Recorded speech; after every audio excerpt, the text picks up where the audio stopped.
You are listening to the Mark Lesko Podcast. What's up, mateys? Welcome to the Mark Lesko Podcast. I'm your host, Jay Ron. Mark covers all things Penn State football and the Pittsburgh Steelers, as well as anything related to the sports and fitness world.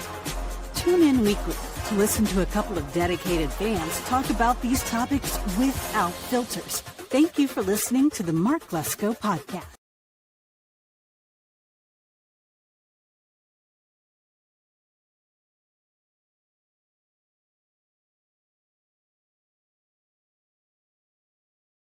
I was off. I forgot to make the announcement, so I was gone for just a week or so, but I'm finally back and I'm ready to dive into this. Whew, there was a lot that went down. A lot. You know, these last 2 weeks of games, and then, of course, the trades that didn't need to happen and did happen. And, you know, it was interesting to watch what had went down with guys like Ke'Bryan and David. Obviously, Ke'Bryan Hayes going to the Reds felt like the ultimate betrayal when you do in-division trading for a team that is trying to be relevant in the playoffs. Whew, just like that's the biggest insult you can get. I'm not surprised that a team like Pittsburgh is that doesn't care at all, you know, to what they do with their player. Like, that's just what it is. The whole organization just does not care. It is abundantly clear. I can say it 1,000 different ways, times. It's just going to be the same thing. They just don't care. Obviously, you don't do things like that. If you care, you don't give a defensive player that has great numbers in that regard to another team that is trying to make the playoffs in your own division. That is absolutely insane that occurred. And of course, what did we get back? That Sumatra guy. I think he's a shortstop. We didn't even keep the other guy, Taylor Rogers. He went to the Cubs. We just gave him away like a day later for nothing. Like, I could not believe that we picked up the only player that we picked up that actually had major league experience really was that guy, and then we just gave him away the next day. Like, oh God, we just actually picked up a guy that could actually be something decent for next season. But no, we got to get rid of him. That was a mistake. We don't want to be relevant next year, or we don't want to do something with this guy next year, or whatever. So it was so horrible on one side. I mean, naturally, that's what you get. But then, of course, the David Bednar trade. Him going to the Yankees for Flores, Sanchez. Oh, I do not know the other guy. I know his. And, of course, I just found out that Sanchez guy just went on the 60-day IL. It's just insane how these things keep occurring. It's not that you know that they're going to make bad trades. It is like they are trying to find the worst way to make bad trades. It is like the explanations, everything that went down in these trades just was bad in so many bad ways. It's just, again, I am amazed at how they just keep trying to find new ways to make you hate what they do. I'm shocked. I know there was another guy in the trade, but I know it's not going to make any difference. It's not. The guy could be down in minors for 2-3 years and maybe somehow make his way up to AAA. That'd be great, but it's not going to help this team move forward. It's not. Of course, that's not what they want. It's just not what they want. I cannot believe that this organization keeps getting away with this time and time again, where you have the big major teams always making money doing their thing. And you know, a team like Miami Marlins, just to kind of go off a little on point, but like you talk about a team that has the lowest payroll in baseball right now, $66 million or something like that, to our 82, 83 or something like that. They are right now around 500, still staying in kind of a conversation for a playoff spot. So obviously it doesn't matter what your payroll is. It obviously doesn't matter, because if your players care, if your organization cares, then you may actually have a shot at doing anything. It doesn't matter about pitching. It doesn't matter about talent. It doesn't matter about anything. As long as you want to win and you find some way to stay relevant, that's all that matters.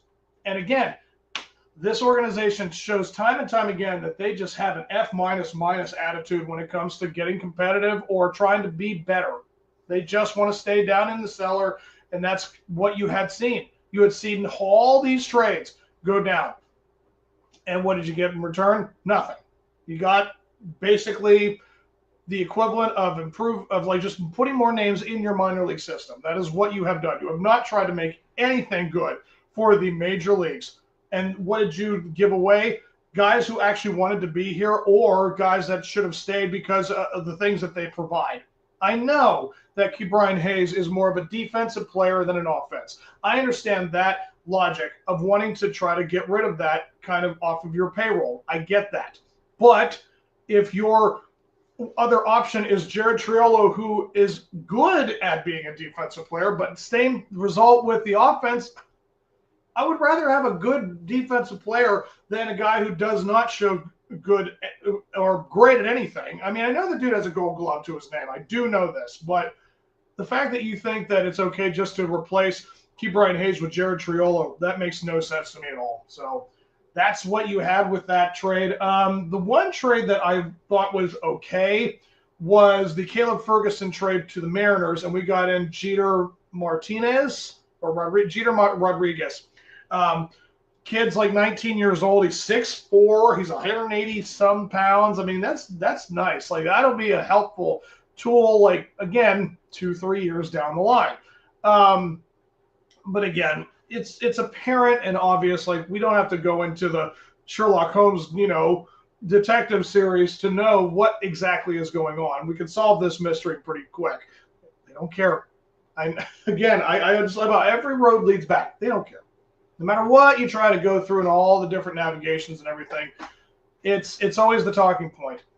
I mean, again, what surprises me about a lot of these trades is so far the impact that it has on the team itself. Like, yes, we did have we currently have a losing record after this trade deadline. We lost the series to the Rockies, which again, we try to go into the next thing, of course, which is the 7th-inning stretch, and you're doing all the recaps with these teams, knowing that you had to take on the Colorado Rockies in Colorado, which anything can happen.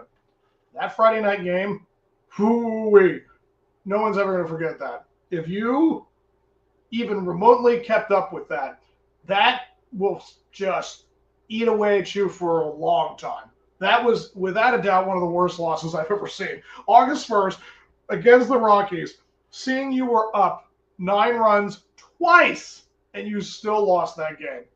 Wow. I mean, it's just unbelievable what this organization has allowed to transpire. And again, the icing on the cake was that Dennis Santana gave up 5 runs in the 9th to let them win. I mean, one of the most devastating things I ever saw. And I believe the next game they played Skeens,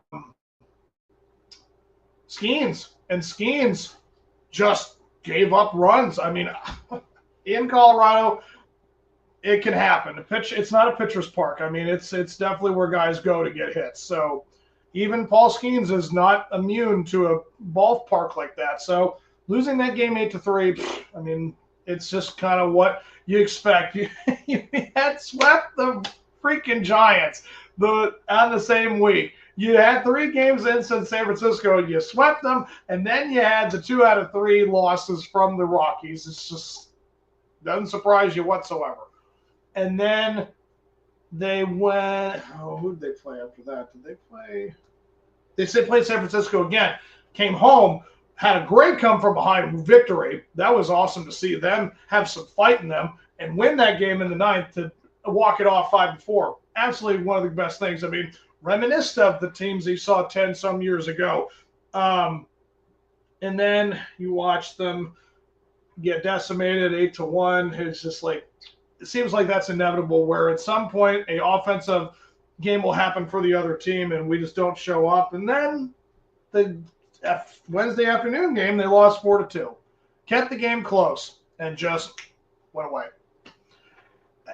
Losing that series to the Giants, I mean, again, you're not going anywhere this season, but there's still so much ball left. I mean, there's still 40, 50 games left in the season. And it's like, hey, you never know. I mean, if you go on a tear, it's just like they constantly find ways just to make you just go.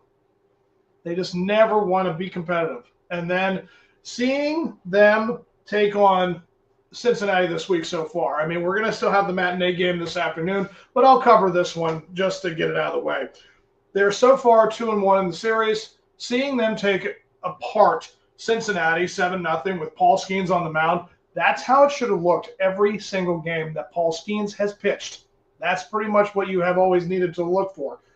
I don't understand it, like how they cannot always look like that when that guy's on the mound. He is a unicorn. He is absolutely a one-of-a-kind gem.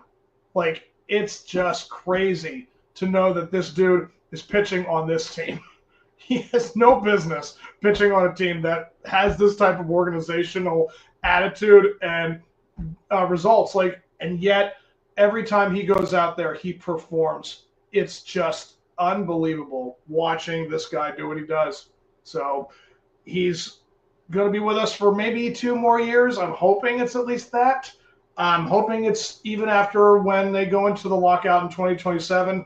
I'm convinced 100% that the MLB is all of them are going to lose the 2027 season. It's just going to be. I think we need to prepare ourselves for that. 2027, there's going to be no baseball because they're going to go into a lockout and they need to set up the freaking cap system. I don't care. After the negotiations go on for a year, I do not care. I cannot allow MLB to not come back in the 2028 season and not have a salary cap system put in. It needs to happen. It just needs to. The entire MLB has been getting away with this for half a century without a salary cap, and it's time for that nonsense to stop, where one organization is only paying $60, $70 million and the other one's paying $250, $300 million. It's got to come into the middle. It's just got to. So, yeah. And, losing yesterday 2-1, that was your typical thing where there's no offense. There's just nothing that really gets anything going. And it was such a good well-matched game. Ashcraft came in, did what he does. I was very impressed with that. And then you have Mike Burrows pitching today. It's like, are you going to get the best version of him? Who knows? We just do not know because, once again, we're dealing with the players that we kept, again, kind of bringing back the trade thing where, IKF, Pham, and Haney are all with us still. And why? I think I have a good explanation for that particular reason.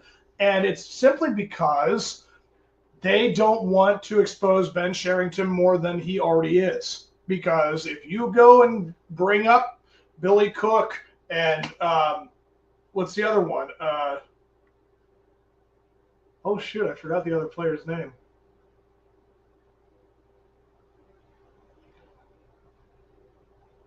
I think he's an outfielder. It's like I can't. Oh, dude, I'm so sorry. Oh, Nick York. There it is. Okay. Whew. I love getting old, man. Nick York, Billy Cook, and guys like that should still be up in the mind. And how is Bubba Chandler still not up in this league? How? We got rid of who do we give up? I mean, we should not have, and we still have Keller, we still have Skeens. I thought we'd get rid of somebody. We got rid of Falter. We got rid of Bailey Falter for no reason, which really ticked me off. I really liked that guy, and I thought he was supposed to be something of a veteran on top of Keller to stay in and bring in guys like Chandler or whoever to bring up to the minors and start having an actual rotation. And yet, Falter's gone. Just to the Royals for nothing again, and now there's that spot open. It's like, why are we not bringing up Chandler? Again, it just goes to show you that they care more about just having bodies as opposed to trying to improve on things. It's just all full circle once again, guys. But you see the results you've had. I mean, they're playing 500 ball. I think, Donnie Ball is still a thing. I do think Don Kelly's still doing a good job, but we're still 500 with the guy. And it's just not getting out of this area of you can't dig out of the losing attitude. It's like, that's just what they are. That's just how they want it to be. And again, I've been saying this for quite some time now. I am worried that this is all kind of happening for the reasons of you're trying to push the team out of Pittsburgh altogether. Like, I'm having this feeling that somewhere another ballpark is being built out of this area, and they're going to move them out of Pittsburgh, and they're going to be another franchise elsewhere. It just seems like it's all coming together. Low attendance, the bad records, the low payroll, like, it's easy to unload all that stuff and put it into another system.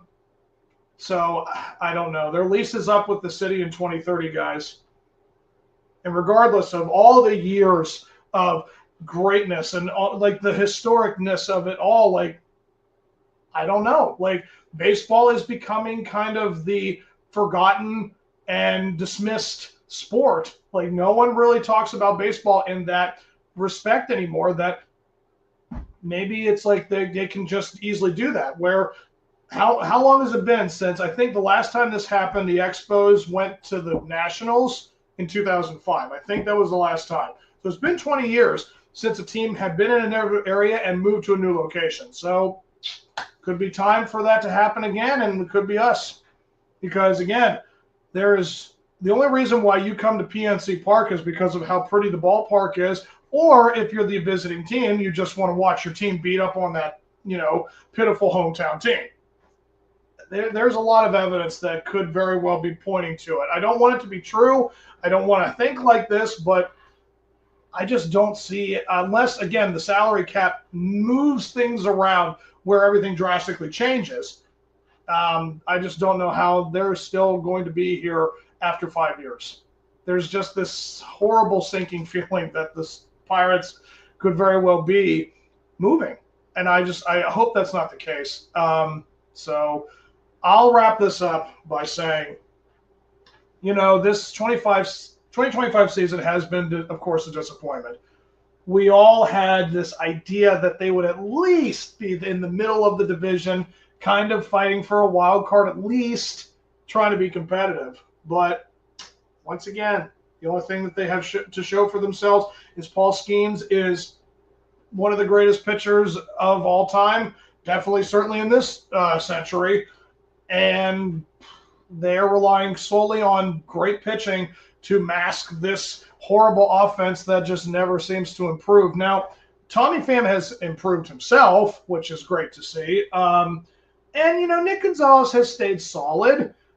Cruz, has kind of underperformed, and Reynolds, it's too little too late for the guy. I mean, this is just me. It's just where it's like, oh yeah, now you're starting to pick it up when we're completely out of things. It just seems like there needs to be some mentality moving forward with the players that they do have, that they need to try to improve. They need to want to be better. So, and again, I know this organization doesn't preach that. They would rather, get smashed in the face with a sledgehammer than try to be relevant, I guess. It would be nice to see what it would take for them to finally show they care. But they'll never prove that. But yeah, there's a lot that's going to be going down in the next couple of months. And then the off season, again, I'm pretty much guaranteed that, again, 2027 is going to be a lockout. So we're going to have one more MLB season before it happens. And could they want to do something by next year? I would, again, can only hope. That's all you want is to know it's like, hey, maybe something will come to their senses and try to do it one time. I'd like to see it in my lifetime. I think a lot of, Pittsburgh fans have been waiting for them to do something. 10 years ago, we got very, very spoiled with, all the players that they acquired, and they were doing some spectacular things. And we thought maybe it could finally happen. But, hey, every time we went to the wild card game, we kept getting in the Cy Young winning pitcher of that year always against us. So it's like, what do you expect? So it's a lot to ask right now with how much they have shaken things up and what they don't still have to go with. I mean, they've got a lot of questions, and it's more than just one season away. That's the unfortunate thing. Again, knowing that this lockout is all but certain to happen, and the fact that we cannot it would take a miracle for 1 year to turn around. So it's a lot to ask, but that's what I'm here for. Again, we have this rest of the season. Hopefully we get some positives from certain guys. Hopefully we get to see some guys finally, but it's up to them, and we know how they are. So hope you guys have enjoyed the episode, and I can't wait to do the next one. And until then, let's go Bucks.